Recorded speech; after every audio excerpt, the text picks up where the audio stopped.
70 ವರ್ಷದ ಶಂಕರರು ಮನೆಯಲ್ಲಿ ಒಂಟಿಯಾಗಿದ್ದರು. ಹೊಟ್ಟೆ ಹಸಿವಿನಿಂದ ಅವರ ಪರಿಸ್ಥಿತಿ ತುಂಬಾ ಕೆಟ್ಟು ಹೋಗಿತ್ತು. ಅವರಿಗೆ ಅಲ್ಪ ಸ್ವಲ್ಪ ಅಡಿಗೆ ಮಾಡಿಕೊಳ್ಳಲು ಬರುತ್ತಿತ್ತು. ಆದರೆ ಹಾಗೆ ಅಡಿಗೆ ಮಾಡಿಕೊಳ್ಳಲು ಮನೆಯಲ್ಲಿ ರೇಷನ್ ಕೂಡ ಇರಬೇಕಲ್ಲವೇ? ಕೊನೆಗೆ ಅವರು ತಮ್ಮ ಒಬ್ಬನೇ ಮಗನಾದ ರಾಜೀವನಿಗೆ ಫೋನ್ ಕಾಲ್ ಮಾಡಿದರು. ಹಲೋ ಮಗನೇ, ಬರುತ್ತೀಯಾ?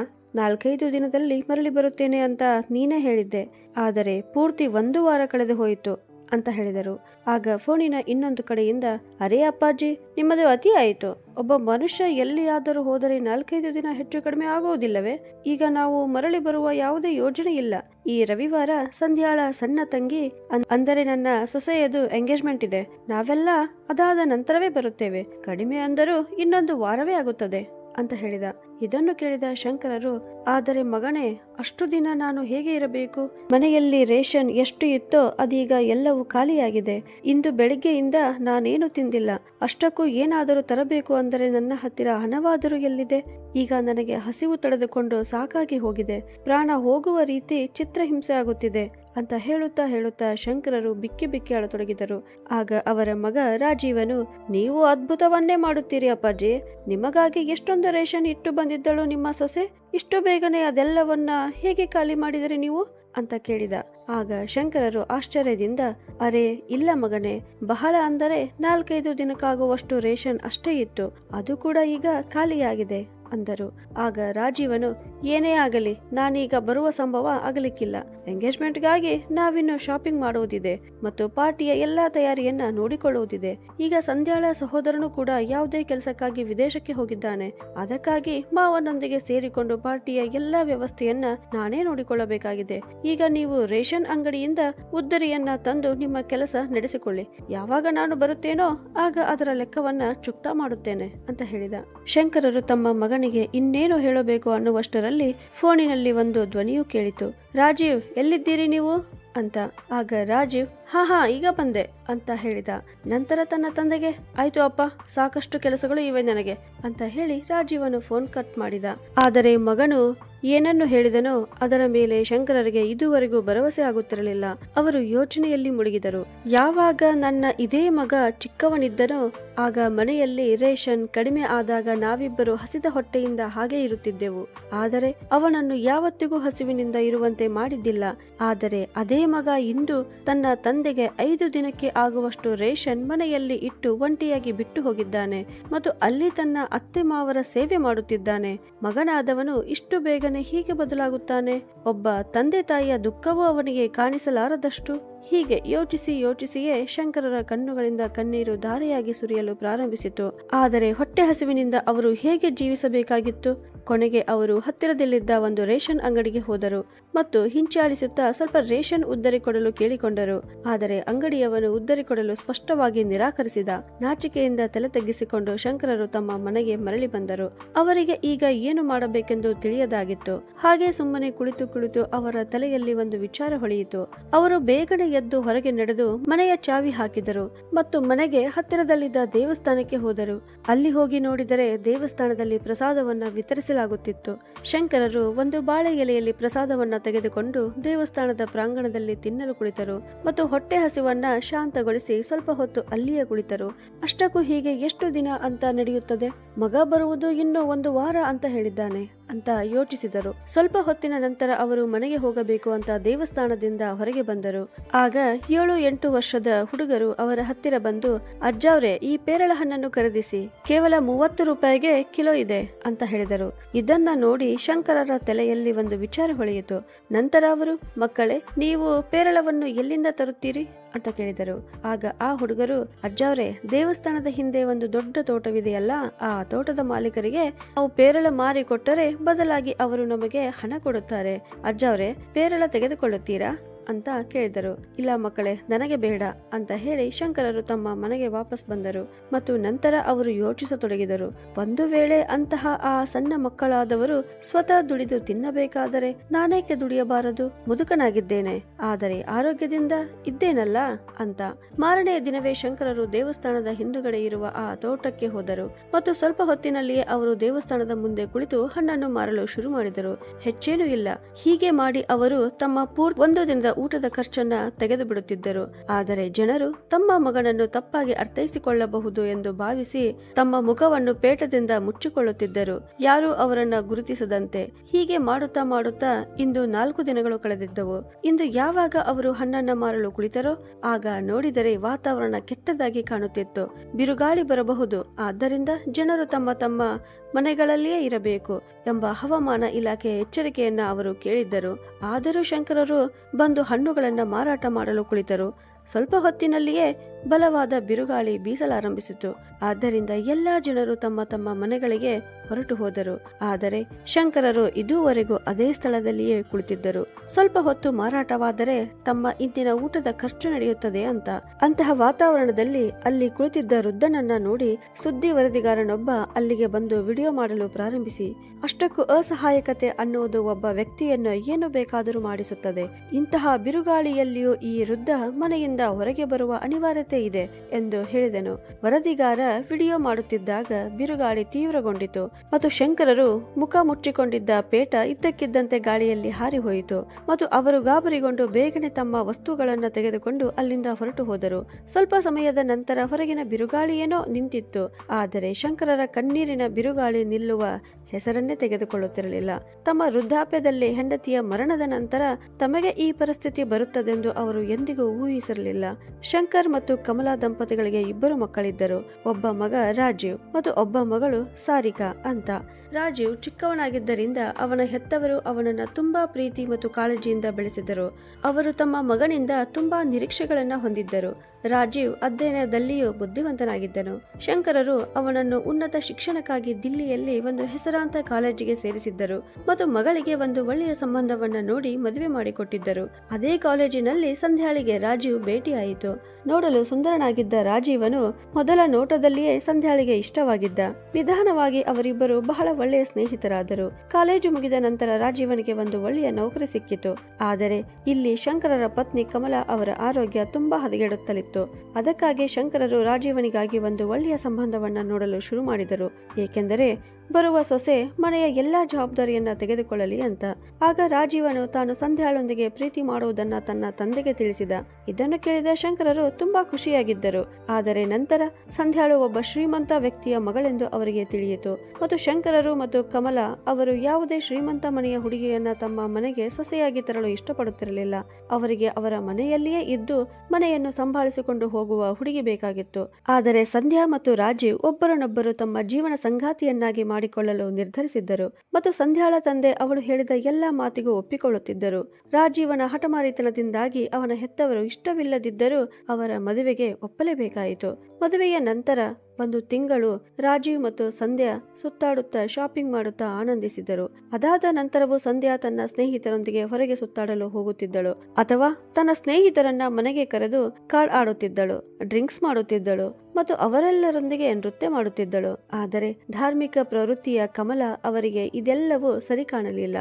ಸೊಸೆ ಒಳ್ಳೆಯ ಮನೆಯ ಮಗಳು ಮತ್ತು ಸೊಸೆಯರಿಗೆ ಇದೆಲ್ಲ ಶೋಭೆ ತರುವುದಿಲ್ಲ ಅಂತ ಹೇಳಿದರು.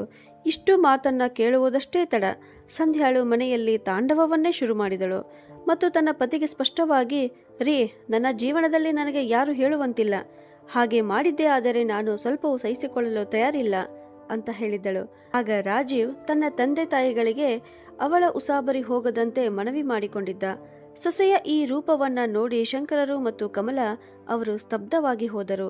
ನಿಧಾನವಾಗಿ ಕಮಲಾ ಅವರ ಆರೋಗ್ಯ ತುಂಬಾ ಹದಗೆಡುತ್ತಾ ಹೋಯಿತು ಮತ್ತು ಒಂದಿನ ಅವರು ತಮ್ಮ ಪತಿಯನ್ನು ಈ ಕ್ರೂರಿಯಾದ ಜಗತ್ತಿನಲ್ಲಿ ಒಂಟಿಯಾಗಿ ಬಿಟ್ಟು ಹೊರಟು ಹೋದರು. ಶಂಕರರ ಮಗಳು ಸಾರಿಕಾ ಒಮ್ಮೊಮ್ಮೆ ತಮ್ಮ ತಂದೆಯನ್ನ ಭೇಟಿಯಾಗಲು ಬರುತ್ತಿದ್ದಳು, ಏಕೆಂದರೆ ಅವರ ಒಂಟಿತನ ಸ್ವಲ್ಪ ಮಟ್ಟಿಗಾದರೂ ಕಡಿಮೆ ಆಗಲಿ ಅಂತ. ಆದರೆ ಸಂಧ್ಯಾಳಿಗೆ ಅವಳ ನಾದಿನಿ ಒಂದಿಷ್ಟು ಇಷ್ಟವಾಗುತ್ತಿರಲಿಲ್ಲ. ಸಮಯ ತನ್ನದೇ ಆದ ವೇಗದಲ್ಲಿ ಚಲಿಸುತ್ತಿತ್ತು ಮತ್ತು ಸುಮಾರು 2 ವರ್ಷಗಳ ನಂತರ ಸಂಧ್ಯಾ ಮತ್ತು ರಾಜೀವ್ ಅವರಿಗೆ ಒಂದು ಮಗು ಜನಿಸಿತು. ಯಾವಾಗ ಅವರ ಮಗ 5 ವರ್ಷ ವಯಸ್ಸಿನವನಾದನೋ ಆಗ ಅವರು ಮನೆಯಲ್ಲಿ ಒಂದು ಅದ್ದೂರಿಯಾದ ಪಾರ್ಟಿ ಇಟ್ಟುಕೊಂಡರು. ಪಾರ್ಟಿಯ 2 ದಿನದ ಮೊದಲೇ ಸಂಧ್ಯಾಳ ತವರು ಮನೆಯವರು ಅವಳ ಮನೆಗೆ ಬಂದರು. ರಾಜೀವನ ಅಕ್ಕ ಸಾರಿಕಾಳು ಕೂಡ ಬಹಳ ಉತ್ಸಾಹದಿಂದ ಆ ಪಾರ್ಟಿಯಲ್ಲಿ ಶಾಮೀಳಾದಳು. ಈಗ ಸಂಧ್ಯಾಳು ತನ್ನ ತಾಯಿಯೊಂದಿಗೆ ಸೇರಿ ತನ್ನ ನಾದಿನಿಯ ವಿರುದ್ಧ ಒಂದು ಪಿತೂರ ರಚಿಸಿದಳು. ಪಾರ್ಟಿ ಮುಗಿದ ಮಾರನೆಯ ದಿನ ಯಾವಾಗ ಸಾರಿಕಾಳು ತನ್ನ ಮನೆಗೆ ಹೋಗಲು ತಯಾರಾದಳೋ ಆಗ ಸಂಧ್ಯಾಳು ತನ್ನ ತಾಯಿಯ ಬಂಗಾರದ ಬಳೆಗಳು ಕಾಣಿಯಾಗಿವೆ ಅಂತ ಗುಲ್ಲು ಎಬ್ಬಿಸಿದಳು. ಮೊದಲು ಅವಳು ಆಚೆ ಈಚೆ ಎಲ್ಲಾ ಕಡೆಗೆ ಹುಡುಕಿದವರಂತೆ ಮಾಡಿ ನಂತರ ಎಲ್ಲರ ಎದುರೇ ತನ್ನ ನಾದಿನಿಯ ಬ್ಯಾಗ್ ಅನ್ನು ತಪಾಸಣೆ ಮಾಡಲು ನಿಂತಳು. ಮತ್ತು ಬಟ್ಟೆಗಳ ನಡುವೆ ಇದ್ದ ಬಳೆಗಳನ್ನ ನೋಡಿ ಅವಳು ಮನೆಯಲ್ಲಿ ಒಂದು ದೊಡ್ಡ ಬಿರುಗಾಳಿಯನ್ನೇ ಎಬ್ಬಿಸಿದಳು. ನೋಡಿ ರಾಜೀವ್, ನಿಮ್ಮ ಅಕ್ಕ ಎಂತ ಕೆಲಸ ಮಾಡಿದ್ದಾಳೆ. ಇದುವರೆಗೂ ಅವಳು ಇಂತಹ ಬೆಲೆ ಬಾಳುವ ವಸ್ತುಗಳನ್ನ ನೋಡಿರ್ಲಿಕ್ಕಿಲ್ಲ. ಬೇಕಾಗಿದ್ದರೆ ಕೇಳಬೇಕಿತ್ತು, ಆದರೆ ಈ ತರ ಕಳವು ಮಾಡುವುದು ಚೀಚಿ ಅಂದಳು. ರಾಜೀವನು ಕೂಡ ತನ್ನ ಪತ್ನಿಯ ಮಾತಿನ ಮೇಲೆ ವಿಶ್ವಾಸ ಮಾಡಿದನು. ಇದನ್ನು ನೋಡಿದ ಸಾರಿಕಾ ಕಕ್ಕಾಬಿಕ್ಕಿಯಾಗಿ ನಿಂತಳು. ಮತ್ತು ಆ ದಿನ ಅವಳು ಕಣ್ಣೀರು ಸುರಿಸುತ್ತಾ ತನ್ನ ತವರು ಮನೆಯಿಂದ ಹೊರಟು ಹೋದಳು. ನಂತರ ಮತ್ತೆಂದೂ ಬರಲಿಲ್ಲ. ಆದರೆ ಹಾಗೆ ಹೋಗುತ್ತಾ ಅವಳು ಒಂದು ಮಾತನ್ನು ಅವಶ್ಯವಾಗಿ ಹೇಳಿದಳು. ಸಂಧ್ಯಾ, ಆ ದೇವರಿಗಾದರೂ ಹೆದರು. ನೀನು ನನ್ನ ಮೇಲೆ ಯಾವ ಅಪವಾದವನ್ನ ಹೊರಿಸಿದ್ದೀಯೋ ಅದು ಒಂದು ದಿನ ಮರಳಿ ನಿನ್ನೊಂದಿಗೂ ನಡೆಯುತ್ತದೆ. ಇಷ್ಟು ಹೇಳಿ ಅವಳು ಅಳುತ್ತಾ ಹೋಗಿದ್ದಳು. ಇಲ್ಲಿ ಮಗಳ ಮೇಲೆ ಬಂದ ಕಳುವಿನ ಅಪಾದನೆ ಶಂಕರರ ಮನಸ್ಸನ್ನ ತುಂಬಾ ಘಾಸಿಗೊಳಿಸಿತು. ಅವರ ಮಗಳು ಈಗ ತವರಿಗೆ ಬರುವುದನ್ನ ನಿಲ್ಲಿಸಿದ್ದಳು. ಯಾವಾಗಲೂ ಒಮ್ಮೆ ಫೋನ್ ಮಾಡಿ ತನ್ನ ತಂದೆಯ ಆರೋಗ್ಯವನ್ನ ವಿಚಾರಿಸುತ್ತಿದ್ದಳು. ನಿಧಾನವಾಗಿ ಶಂಕರರ ಆರೋಗ್ಯವು ಹದಗೆಡುತ್ತಾ ಹೋಯಿತು. ಒಂದು ದಿನ ಸಂಧ್ಯಾಳಿಗೆ ತನ್ನ ತಾಯಿಯಿಂದ ಒಂದು ಫೋನ್ ಕಾಲ್ ಬಂದಿತು. ಮಗಳೇ ಸಂಧ್ಯಾ, ನಿನ್ನ ಸಣ್ಣ ತಂಗಿಗೆ ಸಂಬಂಧದ ಮಾತುಕತೆಗಳು ನಡೆಯುತ್ತಿದೆ. ನಮಗೆ ಎಲ್ಲವೂ ಸರಿ ಕಾಣಿಸುತ್ತಿದೆ. ಒಂದು ಬಾರಿ ನೀವು ಕೂಡ ಬಂದು ನೋಡಿ. ಅಷ್ಟಕ್ಕೂ ಮಕ್ಕಳದು ಈಗ ಬೇಸಿಗೆ ರಜೆ ಇದೆ. ಹಾಗೆ ಬಂದರೆ ಸ್ವಲ್ಪ ದಿನ ಇಲ್ಲಿಯೇ ಇರುವಂತೆ ಅಂತ ಹೇಳಿದರು. ಈ ವಿಷಯವಾಗಿ ಸಂಧ್ಯಾಳು ತನ್ನ ಪತಿ ರಾಜೀವನೊಂದಿಗೆ ಮಾತನಾಡಿದಾಗ ಅವನು, ಒಂದು ವೇಳೆ ನಾವು ಸ್ವಲ್ಪ ದಿನಕ್ಕಾಗಿ ಅಲ್ಲಿಗೆ ಹೋದರೆ ಇಲ್ಲಿ ಅಪ್ಪ ಒಬ್ಬರೇ ಹೇಗಿರಬೇಕು ಅಂತ ಕೇಳಿದ. ಈ ಮಾತಿಗೆ ಸಂಧ್ಯಾ ಸಿಡಿಮಿಡಿಗೊಂಡು, ಇನ್ನೇನು ಎಲ್ಲ ಕಡೆಗೂ ನಿನ್ನ ತಂದೆಯನ್ನು ಕರೆದುಕೊಂಡು ಹೋಗಲೇ ಅಂತ ಕೇಳಿದಳು. ಆಗ ರಾಜೀವನು, ಅರೆ ನಾನು ಹಾಗೆ ಹೇಳಲಿಲ್ಲ, ನೀನೇ ವಿಚಾರ ಮಾಡು. ಕೆಲಸದವಳು ಕೂಡ ರಜೆ ತೆಗೆದುಕೊಂಡು ಒಂದು ತಿಂಗಳ ಮಟ್ಟಿಗೆ ತನ್ನ ಊರಿಗೆ ಹೋಗಿದ್ದಾಳೆ. ಅಪ್ಪ ಒಬ್ಬರೇ ಹೇಗಿರಬೇಕು? ಅವರಿಗಾಗಿ ಅಡುಗೆ ಯಾರು ಮಾಡುತ್ತಾರೆ ಅಂತ ಕೇಳಿದಾಗ ಸಂಧ್ಯಾಳು, ಹೌದಾ, ಇಂದೇಕೋ ನಿಮಗೆ ನಿಮ್ಮ ತಂದೆಯ ಮೇಲೆ ನಿಮಗೆ ಬಹಳ ಪ್ರೀತಿ ಪ್ರೇಮ ಉಕ್ಕಿ ಹರಿಯುತ್ತಿದೆ. ನನ್ನದೇನು ಒಂದಿಷ್ಟು ಚಿಂತೆ ಇಲ್ಲ ನಿಮಗೆ. ಆದರೆ ಅಷ್ಟಕ್ಕೂ ಅವರಿಗೆ ಅಲ್ಪ ಸ್ವಲ್ಪ ಅಡುಗೆ ಮಾಡಿಕೊಳ್ಳಲು ಬರುತ್ತದೆ ಅಂತ ಹೇಳಿದಳು. ಅರೇ ಸಂಧ್ಯಾ, ಅವರ ಆರೋಗ್ಯ ಸರಿ ಇರುವುದಿಲ್ಲ ಅಂದನು. ಹೌದಾ, ನಿಮ್ಮ ತಂದೆ ಅಷ್ಟು ಗಟ್ಟಿಮುಟ್ಟಾಗಿ ಚೆನ್ನಾಗಿದ್ದಾರಲ್ಲ, ಅಚಾನಕ್ಕಾಗಿ ಅವರ ಆರೋಗ್ಯಕ್ಕೆ ಏನಾಯಿತು? ಬೆಳಿಗ್ಗೆ ಮತ್ತು ಸಂಜೆ ಹೊರಗೆ ಸುತ್ತಾಡಲು ಸಾಧ್ಯವಿದ್ದಾಗ ನಿಂತುಕೊಂಡು ಒಂದಿಷ್ಟು ಅಡುಗೆ ಮಾಡಿಕೊಡಲು ಸಾಧ್ಯವಿಲ್ಲವೇ? ನಾನು ಅವರಿಗಾಗಿ ಮನೆಯಲ್ಲಿ ಎಲ್ಲ ರೇಷನ್ ಇಟ್ಟು ಹೋಗಿರುತ್ತೇನೆ. ಆರಾಮವಾಗಿ ಅಡುಗೆ ಮಾಡಿಕೊಂಡು ಊಟ ಮಾಡಬಹುದು ಅಂತ ಸಂಧ್ಯಾ ಹೇಳಿದಾಗ ರಾಜೀವನು, ಆಯ್ತು ಕಣೆ, ನಿನ್ನೊಂದಿಗೆ ವಾದ ಮಾಡಿ ನಾನು ಯಾವಾಗಲಾದರೂ ಗೆದ್ದದ್ದು ಇದೆಯಾ ಅಂತ ಹೇಳಿ ಅವನು ತನ್ನ ಆಫೀಸಿಗೆ ಹೊರಟು ನಿಂತ. ಆಗ ಸಂಧ್ಯಾಳು, ರಾಜೀವ್, ನಾನು ತವರು ಮನೆಗೆ ಹೋಗುವುದಕ್ಕಾಗಿ ಆಫೀಸ್ನಿಂದ ಬರುವಾಗ ಏನಾದರೂ ಕೊಡುಗೆ ತೆಗೆದುಕೊಂಡು ಬನ್ನಿ. ನನ್ನ ತಂದೆ ತಾಯಿ ಪ್ರತಿ ಬಾರಿ ನಮಗೆ ಏನಾದರೂ ಕೊಟ್ಟೆ ಕೊಡುತ್ತಾರೆ. ಅದಕ್ಕಾಗಿ ಏನೇ ತಂದರೂ ಒಳ್ಳೆಯದನ್ನೇ ತೆಗೆದುಕೊಂಡು ಬನ್ನಿ ಅಂತ ಹೇಳಿದಳು. ರಾಜೀವ್ ಆಯಿತು ಅಂತ ತಲೆ ಹಾಕುತ್ತಾ ಆಫೀಸಿಗೆ ಹೊರಟು ಹೋದನು. ಸಂಜೆ ಶಂಕರರನ್ನು ಭೇಟಿಯಾಗಲು ಅವರ ಸ್ನೇಹಿತ ಬಂದನು. ಅದೇ ಸಮಯದಲ್ಲಿ ಅವರ ಮೊಮ್ಮಗ ಅವರ ಹತ್ತಿರ ಬಂದು, ತಾತ ತಾತ, ನಾವು ಅಜ್ಜಿಯ ಮನೆಗೆ ಹೋಗುತ್ತೇವೆ ಮತ್ತು ಅಲ್ಲಿ ತುಂಬಾ ಮಜಾ ಮಾಡುತ್ತೇವೆ. ಆದರೆ ನಾವು ನಿಮ್ಮನ್ನು ಕರೆದುಕೊಂಡು ಹೋಗುವುದಿಲ್ಲ. ನೀವಿಲ್ಲಿ ಒಬ್ಬರೇ ಇರುತ್ತೀರಿ ಅಂತ ಹೇಳಿ ಆ ಹುಡುಗ ನಗತೊಡಗಿದ. ಮೊಮ್ಮಗನ ಇಂತಹ ಮಾತು ಕೇಳಿ ಶಂಕರರು ಬೆಚ್ಚಿ ಬಿದ್ದರು. ಆಗ ಶಂಕರರ ಗೆಳೆಯ, ಯಾವ ಯೋಚನೆಯಲ್ಲಿ ಮುಳುಗಿದೆಯಾ ಶಂಕರ್ ಅಂತ ಕೇಳಿದರು. ಮೊಮ್ಮಗನ ಮಾತನ್ನು ಮರೆಮಾಚುತ್ತಾ ಶಂಕರರು ಮೆಲ್ಲನೆ ನಗುತ್ತಾ, ಅರೆ ಇಲ್ಲ ಇಲ್ಲ, ಅವನು ಹೀಗೆ ಮಜಾ ಮಾಡ್ತಾ ಇರಬೇಕು. ನನ್ನ ಮಗ ಮತ್ತು ಸೊಸೆ ಎಲ್ಲೋ ಹೊರಗೆ ಹೊರಟರೆ ಹೋಗುವ ಮೊದಲು ನನಗೆ ತಿಳಿಸುವುದಿಲ್ಲವೇ? ಮತ್ತು ಅಷ್ಟಕ್ಕೂ ಅವರು ಎಲ್ಲೋ ಹೋಗಬೇಕೆಂದರೂ ಹೋಗಲಿ. ಇಷ್ಟು ದಿನ ಈ ಜೀವನವನ್ನು ಒಂಟಿಯಾಗಿ ಕಳೆದಿದ್ದೇನೆ, ಅಂದರೆ ಮುಂದೆಯೂ ಕಳೆಯಲಿ. ಮತ್ತೇನೂ ಇಲ್ಲ. ನನಗಾಗಿ 2 ರೊಟ್ಟಿಯನ್ನು ನನಗೆ ಮಾಡಿಕೊಳ್ಳಲು ಬಂದೇ ಬರುತ್ತದೆ. ಇದನ್ನು ಹೇಳುವಾಗ ಶಂಕರರ ಅವರ ಧ್ವನಿಯಲ್ಲಿ ದುಃಖ ತುಂಬಿ ಬಂದಿತು. ಸ್ವಲ್ಪ ಹೊತ್ತು ಮಾತನಾಡಿದ ನಂತರ ಶಂಕರ್ ಅವರ ಸ್ನೇಹಿತ ತಮ್ಮ ಮನೆಗೆ ಹೋದರು. ಆದರೆ ಶಂಕರರಿಗೆ ತಮ್ಮ ಮೊಮ್ಮಗ ಆಡಿದ ಮಾತುಗಳು ಇನ್ನೂ ಅವರ ಮನಸ್ಸಿನಲ್ಲಿ ಕೊರೆಯುತ್ತಿದ್ದವು. ಮಾರನೇ ದಿನ ಅವರು ತಮ್ಮ ವಾಕಿಂಗ್ ಮುಗಿಸಿ ಮನೆಗೆ ಮರಳಿದರು ಮತ್ತು ಮನೆಯ ಹಾಲ್ನಲ್ಲಿ ಕುಳಿತು ತಮ್ಮ ಮಗ ಹೊರಗೆ ಬರುವುದನ್ನೇ ಕಾಯುತ್ತಿದ್ದರು. ಯಾವಾಗ ಅವರ ಸೊಸೆ ಸಂಧ್ಯಾ ಹೊರಗೆ ಬಂದಳೋ ಆಗ ಶಂಕರರು, ಅರೆ ಸೊಸೆ, ರಾಜೀವ್ ಇದುವರೆಗೂ ತಯಾರಾಗಿಲ್ಲವೇ? ಇನ್ನೂ ಹೊರಗೆ ಏಕೆ ಬಂದಿಲ್ಲ? ಕೆಲಸಕ್ಕೆ ಹೋಗುವುದಿಲ್ಲವೇ ಅಂತ ಕೇಳಿದರು. ಆಗ ಸಂಧ್ಯಾ ಹುಬ್ಬುಗಳನ್ನು ಮೇಲಕ್ಕೆತ್ತಿ, ಏಕೆ, ಈಗೇನು ಕೆಲಸವಿದೆ ನಿಮ್ಮದು? ಅವರ ಬಗ್ಗೆ ಕೇಳುತ್ತಿದ್ದೀರಿ? ನಿಮಗೆ ಏನೋ ಒಂದು ಬೇಕಾಗಿದ್ದರೆ ಮಾತ್ರ ನೀವು ಅವರ ದಾರಿ ಕಾಯುತ್ತೀರಿ. ನಿಮಗೆ ಒಂದು ನಿಮಿಷವೂ ಶಾಂತಿ ಇರುವುದಿಲ್ಲ. ಕೆಲವೊಮ್ಮೆ ಅವರಿಗಾದರೂ ನೆಮ್ಮದಿಯಿಂದ ಇರಲು ಬಿಡಿ ಅಂತ ಹೇಳಿದಳು. ಸೊಸೆಯ ತೀಕ್ಷ್ಣವಾದ ಮಾತನ್ನು ಕೇಳಿ ಶಂಕರರು ಸುಮ್ಮನೆ ಕುಳಿತರು. ಅಷ್ಟರಲ್ಲಿ ರಾಜಿಯು ತಯಾರಾಗಿ ಹೊರಗೆ ಬಂದು, ಅರೆ ಸಂಧ್ಯಾ, ನನಗೆ ಆಫೀಸ್ಗೆ ಹೋಗಲು ತಡವಾಗುತ್ತಿದೆ, ಬೇಗನೆ ನನಗೆ ನಾಷ್ಟ ಕೊಡು ಅಂತ ಕೇಳಿದಾಗ ಅವಳು ಆಯ್ತು ತರುತ್ತೇನೆ ಅಂತ ಹೇಳಿ ಒಳಗೆ ಅಡಿಗೆ ಮನೆಗೆ ಹೋದಳು. ಆಗ ಶಂಕರರು ತಮ್ಮ ಮಗನ ಬಳಿಗೆ ಹೋಗಿ, ಮಗನೇ, ನನ್ನ ಪಿಂಚಣಿ ಹಣ ತೆಗೆಸಿಕೊಂಡು ಬಂದಿದ್ದೀಯಾ? ಒಂದು ವೇಳೆ ತೆಗೆಸಿದ್ದರೆ ಸ್ವಲ್ಪ ಹಣ ನನಗೂ ಕೊಡಬಹುದಲ್ಲ? ನನ್ನ ಹಣ ಇರುವಾಗ ನಾನು ಸೊಸೆ ಮತ್ತು ಮಗನ ಮುಂದೆ ಕೈ ಚಾಚುವುದು ನನಗೆ ಸರಿ ಕಾಣುವುದಿಲ್ಲ ಅಂತ ಹೇಳಿದರು. ಆಗ ರಾಜೀವನು, ಆದರೆ ಅಪ್ಪ, ನಾವೇನು ಕಡಿಮೆ ಮಾಡಿದ್ದೇವೆ ನಿಮಗೆ? ಕೈ ಚಾಚುವಂಥ ಪರಿಸ್ಥಿತಿ ಬರುವಂಥದ್ದು ನಿಮ್ಮ ಎಲ್ಲ ಅವಶ್ಯಕತೆಗಳನ್ನು ನಾವು ಪೂರೈಸುತ್ತಿದ್ದೇವಲ್ಲ. ಅಷ್ಟಕ್ಕೂ ನಾನು ನನ್ನ ಸಂಬಳ ಮತ್ತು ನಿಮ್ಮ ಪಿಂಚಣಿ ಹಣವನ್ನು ಸೇರಿಸಿ ಪೂರ್ತಿಯಾಗಿ ಸಂಧ್ಯಾಳ ಕೈಗೆ ಕೊಟ್ಟಿರುತ್ತೇನೆ. ಮನೆಯನ್ನು ಅವಳೇ ನಡೆಸುವುದರಿಂದ ಅವಳ ಕೈಯಲ್ಲಿಯೇ ಹಣ ಇರಬೇಕಲ್ಲವೇ? ಆದರೂ ನಿಮಗೆ ಸ್ವಲ್ಪ ಹಣ ಬೇಕಾಗಿದ್ದರೆ ಅವಳ ಹತ್ತಿರ ಇಸಿದುಕೊಳ್ಳಬಹುದು ಅಂತ ಹೇಳಿದ. ಈ ಮಾತನ್ನು ಕೇಳಿ ಶಂಕರರು ಸುಮ್ಮನಾದರು. ನಂತರ ಮತ್ತೆ ಏನೋ ಯೋಚಿಸಿ, ಸರಿ ಮಗನೇ, ಒಂದು ಮಾತನ್ನಾದರೂ ಹೇಳು, ನೀವೆಲ್ಲರೂ ಎಲ್ಲಿಗೋ ಹೊರಗೆ ಹೊರಟಿದ್ದೀರಾ ಅಂತ ಶಂಕರರು ಇಷ್ಟನ್ನೇ ಕೇಳಿದ್ದರು. ಆಗ ಸಂಧ್ಯಾ ಅಡುಗೆ ಮನೆಯಿಂದ ಹೊರಗೆ ಬಂದು, ತಗೊಳ್ರಿ, ನಮ್ಮ ಪ್ರೋಗ್ರಾಮ್ ಇನ್ನು ಫಿಕ್ಸ್ ಸಹ ಆಗಿಲ್ಲ. ಆಗಲೇ ನಿಮ್ಮ ತಂದೆಯ ಪತ್ತೇದಾರಿ ಶುರುವಾಗಿದೆ. ನಾನು ಹೇಳುತ್ತಿರಲಿಲ್ಲವೇ, ನಿಮ್ಮ ತಂದೆ ನಮ್ಮ ಬೆಡ್ರೂಮ್ ಬಾಗಿಲಿಗೆ ಕಿವಿಗೊಟ್ಟು ಕೇಳುತ್ತಾರೆ ಅಂತ? ಈ ಮನೆಯಲ್ಲಿ ನಮಗೆ ಅಂತ ಒಂದಿಷ್ಟು ಪ್ರೈವಸಿ ಇಲ್ಲದಾಗಿದೆ ಅಂತ ಹೇಳಿದಳು. ಆಗ ರಾಜೀವನು ಸಹ ಹೆಂಡತಿಯ ಮಾತಿಗೆ ತಾಳ ಹಾಕುತ್ತಾ, ಅಪ್ಪಾಜಿ, ನೀವು ಹೀಗೆ ಮಾಡಬಾರದು. ನೀವು ನಿಮ್ಮ ಮಗ ಸೊಸೆಯ ಮಾತನ್ನ ಕದ್ದು ಮುಚ್ಚಿ ಕೇಳಿಸಿಕೊಳ್ಳುತ್ತೀರಾ? ನಿಮ್ಮಿಂದ ನಾನು ಇದನ್ನು ಬಯಸಿದ್ದಿಲ್ಲ ಅಂತ ಹೇಳಿದ. ಆಗ ಶಂಕರರು, ಆದರೆ ಮಗನೇ, ನೀವು ಮಾತನಾಡಿಕೊಂಡ ಯಾವ ಮಾತನ್ನು ನಾನು ಕದ್ದು ಮುಚ್ಚಿ ಕೇಳಿಲ್ಲ. ನಿನಗೆ ನಿನ್ನ ತಂದೆಯ ಮೇಲೆ ಇಷ್ಟೇ ನಂಬಿಕೆ ಇದೆಯೇ? ಮತ್ತೆ ಅಷ್ಟಕ್ಕೂ ಚಿಂಟು ಅಜ್ಜಿಯ ಮನೆಗೆ ಹೋಗುತ್ತಿದ್ದೇನೆ ಎಂದು ನನಗೆ ಹೇಳಿದ್ದೆನು, ಮತ್ತು ಅದಕ್ಕಾಗಿಯೇ ನಿನ್ನ ಹತ್ತಿರ ಸ್ವಲ್ಪ ಹಣ ಕೇಳುತ್ತಿದ್ದೆ. ನನಗೆ ಏನಾದರೂ ಖರೀದಿಸಬೇಕು ಅನಿಸಿದರೆ ನನ್ನ ಹತ್ತಿರ ಹಣ ಇರಬೇಕಲ್ಲ ಅಂತ ನಾನು ಯೋಚಿಸಿದೆ ಅಂದರು. ಆಗ ರಾಜೀವ್ ಮಾತನ್ನು ಬದಲಿಸುತ್ತಾ, ಸರಿ ಆಯಿತು, ಸಣ್ಣ ಮಗನಲ್ಲವೇ, ಹೇಳಿರಬಹುದು. ಮತ್ತೆ ಹಾ ಅಪ್ಪ, ನಾವು 5 ದಿನದ ಮಟ್ಟಿಗೆ ಏನೋ ಕೆಲಸದ ನಿಮಿತ್ತ ಸಂಧ್ಯಾಳ ತವರು ಮನೆಗೆ ಹೊರಟಿದ್ದೇವೆ. ಅವಳ ತಂದೆ ತಾಯಿ ನಮ್ಮನ್ನ ಕರೆದಿದ್ದಾರೆ ಅಂತ ಹೇಳಿದ. ಇದನ್ನು ಕೇಳಿದ ಶಂಕರರು, ಆದರೆ ಮಗನೇ, ಕೇವಲ 1-2 ದಿನಗಳಾಗಿದ್ದರೆ ಹೇಗೋ ನಡೆಯುತ್ತಿತ್ತು. ಆದರೆ 5 ದಿನ ನಾನು ಇಲ್ಲಿ ಒಬ್ಬನೇ ಹೇಗೆ ಇರಲಿ ಅಂತ ಕೇಳಿದರು. ಆಗ ಸಂಧ್ಯಾ ಸಿಟ್ಟಿನಿಂದ, ನಾವು ಎಲ್ಲಿಗೋ ಹೋಗುವುದನ್ನ ಮಾತನಾಡುವುದಷ್ಟೇ ತಡ, ನಿಮ್ಮ ತಂದೆಯದು ಶುರುವಾಯಿತು. ಅಷ್ಟಕ್ಕೂ ನಿಮಗೇನು ಬೇಕಾಗಿದೆ? ನಾವು ನಮ್ಮ ಪೂರ್ತಿ ಜೀವನವನ್ನು ನಿಮ್ಮ ಸೇವೆಯಲ್ಲೇ ಕಳೆಯಬೇಕೆ? ನಮ್ಮ ತಂದೆ ತಾಯಿಗೇನು ಬೆಲೆಯಿಲ್ಲವೇ? ನಮಗೆ ನಮ್ಮದೇ ಆದ ಜೀವನವಿಲ್ಲವೇ? ನಾವು ನಾಡಿದ್ದು ಬೆಳಗ್ಗೆ ಹೊರಟಿದ್ದೇವೆ, ಇದು ನಿರ್ಧಾರವಾಗಿ ಬಿಟ್ಟಿದೆ ಅಂತ ಹೇಳಿ ಅವಳು ದೊಡ್ಡ ಹೆಜ್ಜೆ ಇಡುತ್ತಾ ಅಡುಗೆ ಮನೆಗೆ ಹೋದಳು. ಮತ್ತು ರಾಜೀವ್ ತನ್ನ ಆಫೀಸಿಗೆ ಹೊರಟು ಹೋದ. ಬೆಳಗಿನ ಉಪಹಾರ ಮುಗಿಸಿದ ನಂತರ ಎಂದಿನಂತೆ ಸಂಧ್ಯಾ ಶಂಕರ್ ಅವರಿಂದ ಮನೆಯ ಕಸ ಗುಡಿಸಲು ಹೇಳಿದಳು. ಅದಾದ ನಂತರ ತರಕಾರಿಗಳನ್ನು ಕತ್ತರಿಸಲು ಕೊಟ್ಟಳು. ಮತ್ತು ಅದರ ನಂತರ ಅವಳು ಶಾಪಿಂಗ್ ಮಾಡಲು ಮಾರುಕಟ್ಟೆಗೆ ಹೋದಳು.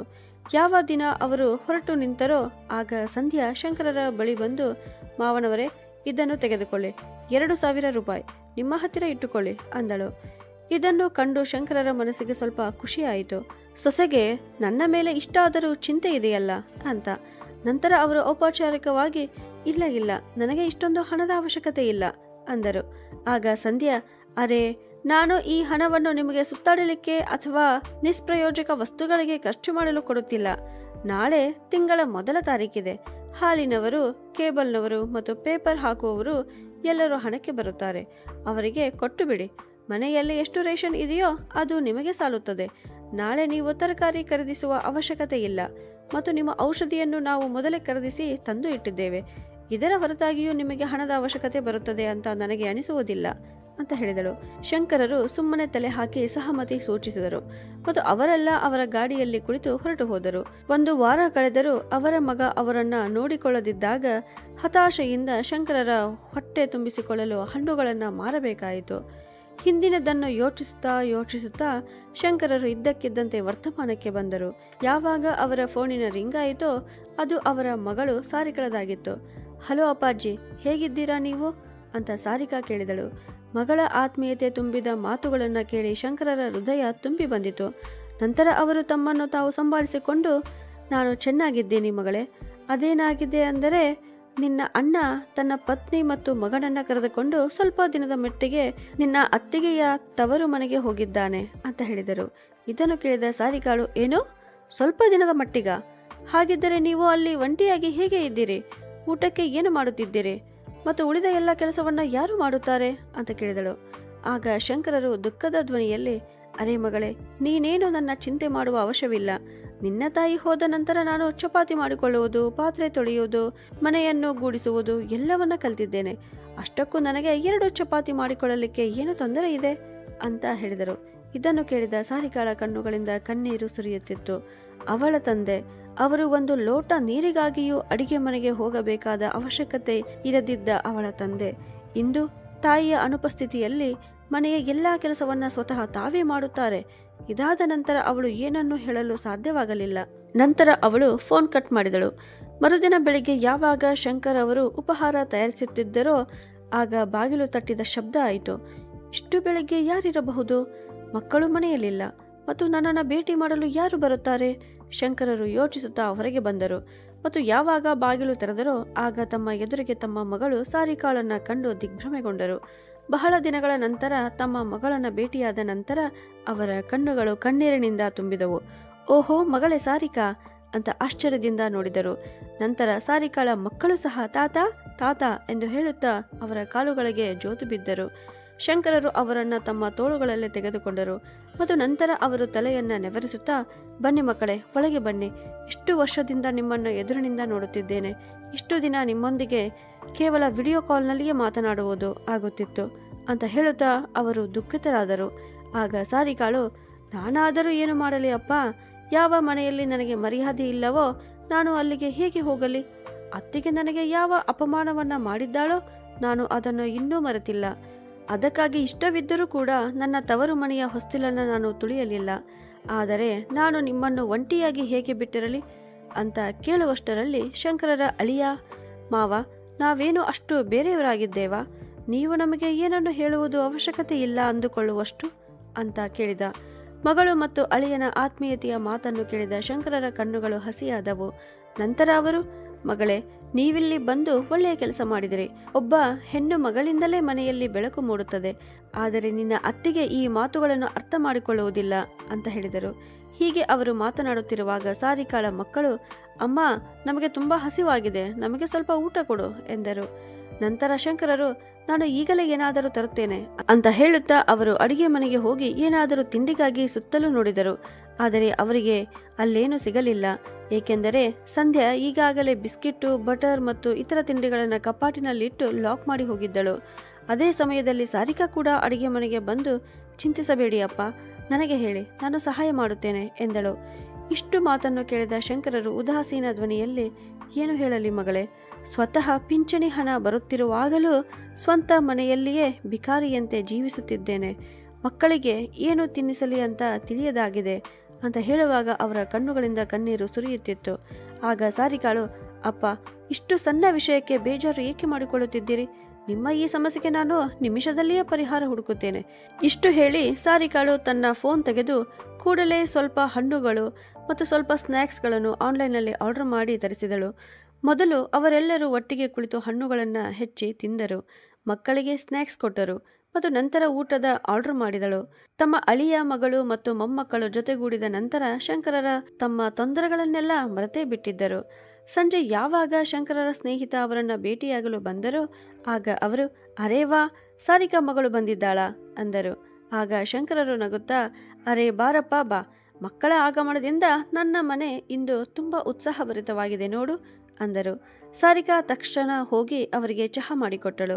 ಆಗ ಶಂಕರ್ ಅವರ ಸ್ನೇಹಿತ, ಶಂಕರ್, ಇಂದಿನವರೆಗೂ ಈ ಮನೆಯಲ್ಲಿ ನಿಮ್ಮ ಸೊಸೆ ಇರುವಾಗ ನಾನು ಬಂದಾಗ ಕುಡಿಯಲು ಒಂದು ಗ್ಲಾಸು ನೀರನ್ನು ಸಹ ಕೇಳುತ್ತಿರಲಿಲ್ಲ. ಆದರೆ ಇಂದು ಮಗಳು ಚಹಾ ಮಾಡಿ ಕುಡಿಸುತ್ತಿದ್ದಾಳೆ ಅಂತ ಹೇಳಿದರು. ಆಗ ಸಾರಿಕಾ ಅವರನ್ನ ವಿಚಿತ್ರದಿಂದ ನೋಡಿದಳು. ಅವರು ಮತ್ತೆ, ಮಗಳೇ, ಒಂದು ಮಾತು ಹೇಳಲೆ, ನೀನು ನಿನ್ನ ತಂದೆಯನ್ನು ನಿನ್ನ ಮನೆಗೇಕೆ ಕರೆದುಕೊಂಡು ಹೋಗಬಾರದು? ಇಲ್ಲಿ ಇರುವಾಗ ನಿನ್ನ ತಂದೆಯ ಪರಿಸ್ಥಿತಿ ಸ್ವಲ್ಪ ಚೆನ್ನಾಗಿಲ್ಲ. ಒಂದೋ ನೀನು ನಿನ್ನ ತಂದೆಯನ್ನ ಕರೆದುಕೊಂಡು ಹೋಗಿ ನೋಡಿಕೊ, ಅಥವಾ ಅವನಿಗೆ ಅವನ ಹಕ್ಕನ್ನು ಮರಳಿ ಕೊಡಿಸು.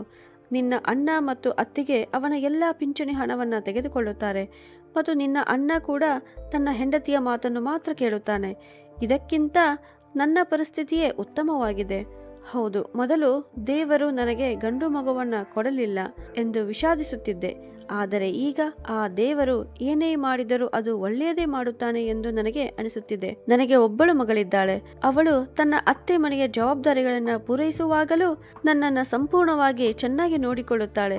ಒಂಟಿಯಾಗಿದ್ದೇನೆ, ಆದರೆ ಮಜವಾಗಿ ಬದುಕುತ್ತಿದ್ದೇನೆ. ಮತ್ತು ಮನೆ ಕೆಲಸದ ಬಗ್ಗೆ ಹೇಳಬೇಕೆಂದರೆ ಕೈಯಲ್ಲಿ ಹಣವಿದ್ದರೆ ಒಬ್ಬ ಸೇವಕನಿಂದ ಕೆಲಸವನ್ನ ಮಾಡಿಸಬಹುದು ಅಂತ ಹೇಳಿದರು. ಇದನ್ನು ಕೇಳಿದ ಸಾರಿಕಾ ಸ್ವಲ್ಪ ಯೋಚಿಸಿದಳು. ಈ ಮಧ್ಯೆ ಅಜ್ಜಿಯ ಮನೆಯಲ್ಲಿದ್ದಾಗ ರಾಜೀವ್ ಮಗ ಚಿಂಟು ಮೊಬೈಲ್ ನೋಡುತ್ತಿದ್ದ. ಒಂದು ವಿಡಿಯೋ ದೃಶ್ಯದಲ್ಲಿ ತನ್ನ ತಾತನನ್ನ ನೋಡಿ ಅವನು ಕುಳಿತಲ್ಲಿಯೇ ಕೂಗಿದನು, ಅರೇ ತಾತ ತಾತ, ಅಮ್ಮ ನೋಡಿಲ್ಲಿ, ಇದು ತಾತ ಅಂತ ಹೇಳುತ್ತಿದ್ದ. ಇದನ್ನು ಕೇಳಿ ಸಂಧ್ಯಾ ಸ್ವಲ್ಪ ಆಶ್ಚರ್ಯಚಕಿತಳಾದಳು. ನಂತರ ಚಿಂಟು ಮತ್ತೆ, ಅಮ್ಮ ನಾನು ಈಗಷ್ಟೇ ಮೊಬೈಲ್ನಲ್ಲಿ ತಾತನನ್ನ ನೋಡಿದೆ ಅಂದನು. ನಂತರ ಸಂಧ್ಯಾ, ಹೌದಾ, ಹಾಗಿದ್ರೆ ನನಗೆ ತೋರಿಸು, ಎಲ್ಲಿ ನೋಡಿದೆ ಅಂತ ಹೇಳಿದಳು. ಆಗ ಚಿಂಟು ಒಂದು ವಿಡಿಯೋವನ್ನ ಮೊಬೈಲ್ನಲ್ಲಿ ಹಚ್ಚಿ ತೋರಿಸಿದ. ಅದು ಅದೇ ವಿಡಿಯೋ ಆಗಿತ್ತು. ಜೋರಾದ ಬಿರುಗಾಳಿಯಲ್ಲಿ ಆ ಲೋಕಲ್ ನ್ಯೂಸ್ ರಿಪೋರ್ಟರ್ ಮಾಡಿದ್ದ ವಿಡಿಯೋ. ಆದರೆ ಆ ವಿಡಿಯೋದಲ್ಲಿ ಶಂಕರರು ಹಣ್ಣುಗಳನ್ನ ಮಾರುವ ದೃಶ್ಯವಿದ್ದಿತ್ತು. ಆ ವಿಡಿಯೋದ ಶೀರ್ಷಿಕೆ ಹೀಗಿತ್ತು, ಅಸಹಾಯಕತೆ ಅನ್ನುವುದು ಒಬ್ಬ ವ್ಯಕ್ತಿಯನ್ನು ಏನು ಬೇಕಾದರೂ ಮಾಡಲು ಒತ್ತಾಯಿಸುತ್ತದೆ. ಹಸಿವು ಅನ್ನುವುದು ವಯಸ್ಸನ್ನ ನೋಡುವುದಿಲ್ಲ ಅಂತ ಆ ವಿಡಿಯೋ ನೋಡಿದ ನಂತರ ಸಂಧ್ಯಾ ಆಘಾತಕ್ಕೊಳಗಾದಳು. ಮತ್ತು ನಂತರ ಅವಳು ಆ ವಿಡಿಯೋವನ್ನ ರಾಜೀವನಿಗೆ ತೋರಿಸಿ, ರೀ ನೋಡಿಲ್ಲಿ, ನಿಮ್ಮ ತಂದೆ ನಮ್ಮ ಬೆನ್ನು ಹಿಂದೆ ಇದನ್ನೆಲ್ಲ ಮಾಡುತ್ತಿದ್ದಾರೆ. ಇಡೀ ಸಮಾಜದಲ್ಲಿ ನಮ್ಮ ಮರ್ಯಾದೆಯನ್ನ ಕಳೆಯಲು ಅವರು ತುದಿಗಾಲ್ ಮೇಲೆ ನಿಂತಿದ್ದಾರೆ. ನಾವೇನು ಕಡಿಮೆ ಮಾಡಿದ್ದೇವೆ ಅವರಿಗೆ ಅಂತ ಕೇಳಿದಳು. ಇಲ್ಲ, ಇವರು ನನ್ನ ತಂದೆ ಆಗಿರ್ಲಿಕ್ಕೆ ಸಾಧ್ಯವಿಲ್ಲ ಅಂದನು. ಸರಿ, ಹಾಗಿದ್ರೆ ಈಗಲೇ ತಿಳಿಯುತ್ತದೆ. ನಾನು ನಿಮ್ಮ ತಂದೆಗೆ ಕರೆ ಮಾಡಿ ಕೇಳುತ್ತೇನೆ. ಹೀಗೆ ಹೇಳುತ್ತಾ ಸಂಧ್ಯಾ ಶಂಕರರಿಗೆ ಕರೆ ಮಾಡಿದಳು. ಮಾವ, ನೀವು ಯಾವ ನಾಟಕವನ್ನ ಸೃಷ್ಟಿಸಿದ್ದೀರಿ? ಪೂರ್ತಿ ಶಹರದಲ್ಲೇಕೆ ನಮ್ಮ ಮರ್ಯಾದೆ ಹೋಗುವಂತೆ ಮಾಡುತ್ತಿದ್ದೀರಿ ಅಂತ ಕೇಳಿದಳು. ಏನಾಯ್ತು ಸೊಸೆ, ಅಂತದ್ದೇನು ಮಾಡಿದ್ದೇನೆ ನಾನು ಅಂತ ಶಂಕರರು ಕೇಳಿದಾಗ ಅವಳು ಮತ್ತೆ, ಹೌದಾ, ಈಗೇಕೆ ಏನು ಗೊತ್ತಿಲ್ಲದವರ ತರ ನಟಿಸುತ್ತಿದ್ದೀರಿ? ನಾವು ನಿಮ್ಮ ವಿಡಿಯೋ ನೋಡಿದ್ದೇವೆ. ನೀವು ನಮ್ಮ ಮರ್ಯಾದೆಯನ್ನೆಲ್ಲ ತೆಗೆದು ಬಿಟ್ಟಿದ್ದೀರಿ ಅಂದಳು. ಇದನ್ನು ಕೇಳಿ ಶಂಕರರು ಆತಂಕಗೊಂಡರು. ಆಗ ಸಂಧ್ಯಾ, ನಾವು ಬಂದು ನಿಮ್ಮ ಜೊತೆ ಮಾತನಾಡುತ್ತೇವೆ. ನಾವು ಬರುವ ಮೊದಲು ಮನೆಯನ್ನ ಸಂಪೂರ್ಣವಾಗಿ ಸ್ವಚ್ಛವಾಗಿಡಿ ಅಂತ ಸಂಧ್ಯಾ ಇದನ್ನೆಲ್ಲ ಹೇಳುತ್ತಿರುವಾಗ ಸಾರಿಕಾಳ ಎರಡೂ ಮಕ್ಕಳು ಜೋರಾಗಿ ಚೀರುತ್ತಿದ್ದರು. ಹಿಂದಿನಿಂದ ಬರುತ್ತಿರುವ ಈ ಚೀರಾಟ ಏನು? ಯಾರಾದರೂ ಮನೆಗೆ ಬಂದಿದ್ದೀರಾ ಅಥವಾ ಸ್ವತಃ ನೀವೇ ಯಾರಿಗಾದರೂ ಫೋನ್ ಮಾಡಿ ಕರೆಸಿಕೊಂಡಿದ್ದೀರಾ? ಏಕೆ ಹೇಳುತ್ತಿಲ್ಲ? ಹೀಗೆ ಹೇಳುವಾಗ ಸಂಧ್ಯಾಳ ಹುಬ್ಬುಗಳು ಮೇಲೆ ಕೆರೆದವು. ಆಗ ಶಂಕರರು ಭಯಭೀತರಾಗಿ, ಅದು ಸೊಸೆ ಅದೇನಿದೆ ಅಂದರೆ ಅನ್ನುವಷ್ಟರಲ್ಲಿ ಸಂಧ್ಯಾಳು, ಅರೆ ಸರಿಯಾಗಿ ಏಕೆ ಹೇಳುತ್ತಿಲ್ಲ? ಅದು ಅಂತ ಏಕೆ ಹಚ್ಚಿದ್ದೀರಿ ಅಂತ ಹೇಳಿದಳು. ಆಗ ಸಾರಿಕಾ ಮುಂದೆ ಬಂದು, ಅಪ್ಪ ನನ್ನ ಕೈಗೆ ಫೋನ್ ಕೊಡಿ, ನಾನು ಮಾತನಾಡುತ್ತೇನೆ ಅಂದಳು. ತಂದೆಯ ಕೈಯಿಂದ ಫೋನ್ ತೆಗೆದುಕೊಂಡ ಸಾರಿಕಾ, ಏನಾಯ್ತು ಅತ್ತಿಗೆ? ನಾನು ನನ್ನ ತಂದೆಯನ್ನ ಭೇಟಿಯಾಗಲು ನನ್ನ ತವರು ಮನೆಗೆ ಬಂದಿದ್ದೇನೆ. ಇದರಲ್ಲಿ ದೊಡ್ಡ ವಿಷಯವೇನಿದೆ ಅಂತ ಕೇಳಿದಳು. ಆಗ ಸಂಧ್ಯಾ, ಹೌದಾ, ಮೊದಲು ನಾವೆಲ್ಲರೂ ಮನೆಯಲ್ಲಿ ಇದ್ದಾಗಲೇ ನೀನು ಕಳುವು ಮಾಡಿದ್ದೆ ನೀನು, ಮತ್ತು ಈಗ ನಾವು ಮನೆಯಲ್ಲಿ ಇಲ್ಲದಿರುವಾಗ ನಮ್ಮ ಬೆನ್ನ ಹಿಂದೆ ನಮ್ಮ ಮನೆಯನ್ನ ಲೂಟಿ ಮಾಡಲು ಬಂದಿದ್ದೀಯಾ? ನಿನ್ನನ್ನು ಯಾರು ಬರ್ಲಿಕ್ಕೆ ಹೇಳಿದ್ದು? ಇಷ್ಟು ವರ್ಷಗಳಿಂದ ಅಸಹ್ಯ ಪಟ್ಟುಕೊಂಡು ಕುಳಿತಿದ್ದವಳು ಈಗ ಇದ್ದಕ್ಕಿದ್ದಂತೆ ಮತ್ತೇಕೆ ಬಂದೆ ಅಂತ ಕೇಳಿದಳು. ಆಗ ಸಾರಿಕಾ, ಅರೆ ಇದು ನಿಮ್ಮ ಮನೆ ಏಕಾಗುತ್ತದೆ? ಈ ಮನೆ ನನ್ನದು. ಒಂದು ವೇಳೆ ನಾನು ಬೇಜಾರು ಆಗಿದ್ದರೂ ಕೂಡ ಅದು ಕೇವಲ ನಿನ್ನ ಮೇಲೆ ಆಗಿದ್ದೆ, ನನ್ನ ತಂದೆಯ ಮೇಲಲ್ಲ. ಮತ್ತು ನೀನು ನಿನ್ನ ತವರಿಗೆ ಹೋಗಿದ್ದೀಯಾ, ಅಲ್ಲಿಯಾದರೂ ಶಾಂತಿಯಿಂದ ಇರು. ಇಲ್ಲಿಗೆ ಪದೇ ಪದೇ ಫೋನ್ ಮಾಡುವ ಅವಶ್ಯಕತೆ ಇಲ್ಲ ಅಂತ ಹೇಳಿದಾಗ ಸಂಧ್ಯಾ ಕೋಪದಿಂದ, ಈಗ ನಾನು ಪೊಲೀಸರಿಗೆ ಕರೆ ಮಾಡುತ್ತೇನೆ. ಕಳೆದ ಬಾರಿ ನಾನು ನಿನ್ನನ್ನ ಹೀಗೆ ಬಿಟ್ಟಿದ್ದೆ, ಆದರೆ ಈಗ ನಾನು ಖಂಡಿತವಾಗಿಯೂ ಪೊಲೀಸರಿಗೆ ದೂರು ದಾಖಲಿಸುತ್ತೇನೆ ಅಂದಳು. ಆಗ ಸಾರಿಕಾ, ಸರಿ, ನಿನ್ನಿಂದ ಏನು ಮಾಡಿಕೊಳ್ಳಲಿಕ್ಕೆ ಆಗುತ್ತದೆಯೋ ಮಾಡಿಕೊಳ್ಳಿ. ಹೀಗೆ ಹೇಳಿ ಸಾರಿಕಾ ಫೋನ್ ಕಟ್ ಮಾಡಿದಳು. ಇದೆಲ್ಲವನ್ನ ನೋಡಿ ಶಂಕರರು ಹೆದರಿಕೊಂಡರು. ಅವರಿಗೆ ಈಗ ತುಂಬಾ ಕೆಟ್ಟ ಪರಿಸ್ಥಿತಿ ಎದುರಾಯಿತು ಮತ್ತು ಅವರು ಕಂಪಿಸುವ ಧ್ವನಿಯಲ್ಲಿ, ಇದೇನು ಮಾಡಿದೆ ಮಗಳೇ ನೀನು? ನಿನ್ನ ಅಣ್ಣ ಅತ್ತಿಗೆ ಇಲ್ಲಿಗೆ ಬಂದು ದೊಡ್ಡ ರಾಮಾಯಣವನ್ನೇ ಮಾಡುತ್ತಾರೆ ಅಂತ ಹೇಳಿದರು. ಆಗ ಸಾರಿಕಾಳು, ಅರೇ ಅಪ್ಪ, ಇದರಲ್ಲಿ ಹೆದರಿಕೊಳ್ಳುವಂಥದ್ದು ಏನಿದೆ? ಈ ಮನೆ ನಿಮ್ಮದು ಮತ್ತು ನಿಮ್ಮ ಹೆಸರಿನಲ್ಲಿದೆ. ನೀವು ಈ ವಿಷಯವನ್ನ ಮರೆತು ಬಿಟ್ಟಿದ್ದೀರಾ? ನಿಮ್ಮ ವೃದ್ಧಾಪ್ಯವಸ್ಥೆಯನ್ನು ಹೇಗೆ ಕಳೆಯಬೇಕು ಅನ್ನುವ ನಿರ್ಧಾರವನ್ನು ನೀವೇ ತೆಗೆದುಕೊಳ್ಳಬೇಕು. ನಿಮಗೆ ನಿಮ್ಮ ಸ್ವಂತ ಹಣ ಇರಬೇಕಾದರೆ ಮಗ ಸೊಸೆಯ ಎದುರು ಕೈ ಚಾಚಲು ಬಯಸುತ್ತೀರೋ? ಅಥವಾ ಇನ್ನುಳಿದ ನಿಮ್ಮ ಪೂರ್ತಿ ಜೀವನವನ್ನ ಗೌರವಾನ್ವಿತವಾಗಿ ಕಳೆಯಲು ಬಯಸುತ್ತೀರೋ ಅಂದಳು. ಮಗಳ ಮಾತನ್ನು ಕೇಳಿ ಶಂಕರರು ಬಲವಂತವಾಗಿ ಯೋಚಿಸುವಂತೆ ಆಯಿತು. ಅವರು ತಮ್ಮ ಸ್ನೇಹಿತರೊಂದಿಗೆ ಒಬ್ಬ ವಕೀಲರನ್ನು ಅವರ ಮನೆಗೆ ಕರೆದು ಅವರೊಂದಿಗೆ ಕುಳಿತು ಇಡೀ ವಿಷಯವನ್ನ ಚರ್ಚಿಸಿದರು. ಮತ್ತೊಂದೆಡೆ ಸಂಧ್ಯಾ ತನ್ನ ಪತಿ ರಾಜೀವನಿಗೆ ಫೋನ್ನಲ್ಲಿ ತನ್ನ ನಾದಿನಿಯೊಂದಿಗೆ ನಡೆದ ಇಡೀ ಘಟನೆಯ ಬಗ್ಗೆ ಹೇಳಿದಳು. ನಂತರ ಅವರಿಬ್ಬರು ತಮ್ಮ ಮಗನನ್ನ ಕರೆದುಕೊಂಡು ಅವಸರದಿಂದ ಮಾರನೆಯ ದಿನವೇ ಮನೆ ತಲುಪಿದರು. ಹಾಗೆ ಬಂದ ಕೂಡಲೇ ಸಂಧ್ಯಾ ತನ್ನ ನಾದಿನಿಯ ಮೇಲೆ ವಾಗ್ದಾಳಿ ನಡೆಸಲು ಪ್ರಾರಂಭಿಸಿದಳು. ನನ್ನ ಜೊತೆ ಇಷ್ಟೊಂದು ಅಸಭ್ಯವಾಗಿ ಮಾತನಾಡಲು ನಿನಗೆ ಎಷ್ಟು ಧೈರ್ಯ? ನನ್ನ ಮನೆಯಿಂದ ಹೊರಗೆ ಹೋಗು ಅಂದಳು.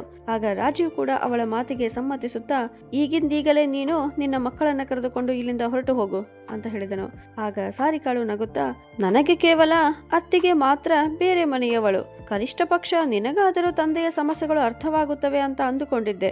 ಆದರೆ ನೀನು ಅವಳನ್ನೂ ಸಹ ಮೀರಿಸಿದ್ದೀಯ. ಮತ್ತು ಇಲ್ಲಿಂದ ಹೊರಡುವ ವಿಷಯಕ್ಕೆ ಬಂದರೆ, ಈ ಮನೆಯು ನನ್ನದು ಕೂಡ ಆಗಿದೆ.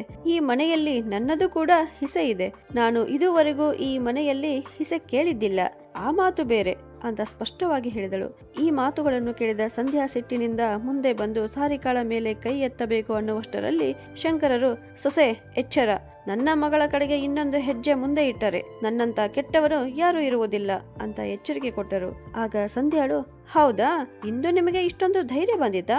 ನಿಮ್ಮ ಮಗಳು ಚೆನ್ನಾಗಿ ತಿನ್ಸಿದ್ದಾಳೆ ಅಂತ ಕಾಣುತ್ತದೆ, ಅದಕ್ಕೆ ನಿಮ್ಮ ಧ್ವನಿಯಲ್ಲಿಯೂ ಇಷ್ಟು ಜೋಶ್ ತುಂಬಿದೆ ಅಂತ ಹೇಳಿದಳು. ಆಗ ರಾಜೀವನ ಮಗ ಚಿಂಟು ಅಡಿಗೆ ಮನೆಯಿಂದ ಸ್ನಾಕ್ಸ್ ಹಿಡಿದುಕೊಂಡು ಹೊರಗೆ ಬಂದು, ಅಮ್ಮ ನೋಡಿಲಿ, ಇಷ್ಟೊಂದು ಸಾಮಾನುಗಳು ಬಿದ್ದಿದ್ದಾವೆ ಅಡಿಗೆ ಮನೆಯಲ್ಲಿ ಅಂತ ಹೇಳಿದ. ಆಗ ಸಂಧ್ಯಾ, ಅದನ್ನೆಲ್ಲ ನಾನು ನಂತರ ನೋಡುತ್ತೇನೆ, ಆದರೆ ಈಗ ನಾನು ಈ ತಂದೆ ಮತ್ತು ಮಗಳನ್ನ ಬಿಡುವುದಿಲ್ಲ. ನನ್ನ ಮನೆಯಿಂದ ಈಗಿಂದೀಗಲೇ ಹೊರಗೆ ನಡೆಯಿರಿ ಅಂತ ಹೊರಗೆ ಕೈ ತೋರಿಸುತ್ತಾ ಹೇಳಿದಳು. ಇದನ್ನು ಕೇಳಿದ ಶಂಕರರು ತಾಳ್ಮೆಯ ಕಟ್ಟೆ ಒಡೆಯಿತು. ಅವರು ಕೋಪದಿಂದ ಗರ್ಜಿಸುತ್ತಾ, ಅರೆ ನಾಚಿಕೆ ಇಲ್ಲದ ಹೆಣ್ಣೆ, ನಿನ್ನ ಹೆತ್ತವರು ನಿನಗೆ ಯಾವುದೇ ಸಂಸ್ಕಾರವನ್ನು ಕೊಟ್ಟಿಲ್ಲ ಮತ್ತು ನಿನಗೆ ಯಾವುದೇ ಶಿಷ್ಟಾಚಾರವನ್ನು ಕಲಿಸಿಲ್ಲ. ಇಂದಿನವರೆಗೂ ನಾನು ನಿನ್ನ ದುರ್ವರ್ತನೆಯನ್ನ ಸಹಿಸಿಕೊಂಡಿದ್ದೆ, ಆದರೆ ಇನ್ನು ಮುಂದೆ ಹಾಗೆ ಆಗಲ್ಲ. ಈ ಮನೆ ನನ್ನದು ಮತ್ತು ನನ್ನ ಮಗಳು ಈ ಮನೆಯನ್ನ ಬಿಟ್ಟು ಎಲ್ಲಿಗೂ ಹೋಗುವುದಿಲ್ಲ ಅಂತ ಹೇಳಿದರು. ಆಗ ರಾಜೀವನು ಸಿಟ್ಟಿನಿಂದ, ಅಪ್ಪ, ನಿಮ್ಮ ಬುದ್ಧಿ ನೆಟ್ಟಗಿದೆ ತಾನೆ? ನನ್ನ ಪತ್ನಿಗೆ ಹೀಗೆ ಮಾತನಾಡಲು ನಿಮಗೆ ಎಷ್ಟು ಧೈರ್ಯ ಅಂತ ಕೇಳಿದಾಗ ಶಂಕರರು ಕೆಂಡಾಮಂಡಲಾಗಿ ತಮ್ಮ ಮಗನ ಕಪಾಳಕ್ಕೆ ಒಂದು ಏಟು ಕೊಟ್ಟೇ ಬಿಟ್ಟರು. ನಂತರ ಅವರು, ನಾಲಾಯಕ್ ಮಗನೇ, ನಿನ್ನ ಹೆಂಡತಿ ಮಗುವನ್ನ ಕರೆದುಕೊಂಡು ಈಗಿಂದೀಗಲೇ ನನ್ನ ಮನೆ ಬಿಟ್ಟು ಹೋಗು ಅಂದರು.